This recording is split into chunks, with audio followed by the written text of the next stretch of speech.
Édouard Balladur, Premier ministre depuis 1993, a nommé François Léotard au ministère de la Défense.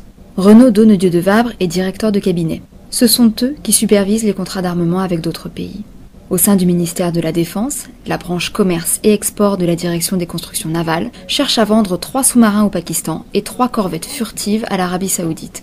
Ce sont les contrats Agosta et Sawari 2.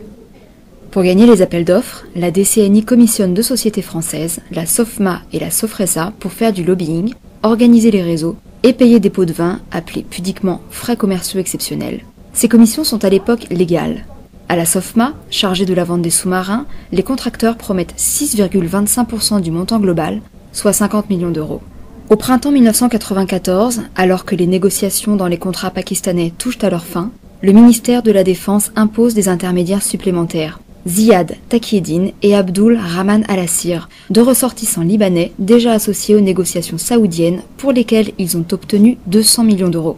Ils obtiennent une commission de 33 millions d'euros pour leur réseau au Pakistan, dont 85% seront versés dans l'année, fait exceptionnel dans le milieu des intermédiaires. Ces fonds transitent via une société écran luxembourgeoise, Heine SA, à la comptabilité opaque. Un récent rapport de la police luxembourgeoise pointe vers le ministre du budget de l'époque, Nicolas Sarkozy, qui aurait avalisé la création et la gestion comptable de la société.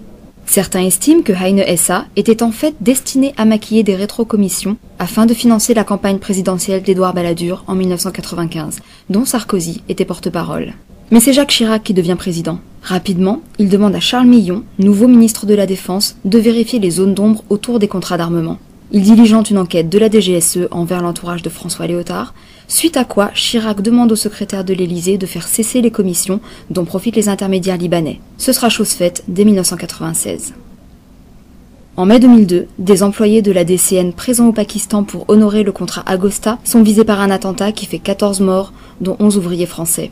L'enquête est rapidement confiée au juge antiterroriste Bruguière, qui suit la piste d'extrémistes islamistes pour trouver les coupables. Parallèlement, Claude Thévenet, un ancien de la DST, est chargé par la DCN d'enquêter à compte privé. Il fournit un rapport, gardé secret jusqu'en 2008, qui pointe plutôt vers un règlement de compte politico-financier sur fond d'arrêt des commissions occultes décidées par Chirac.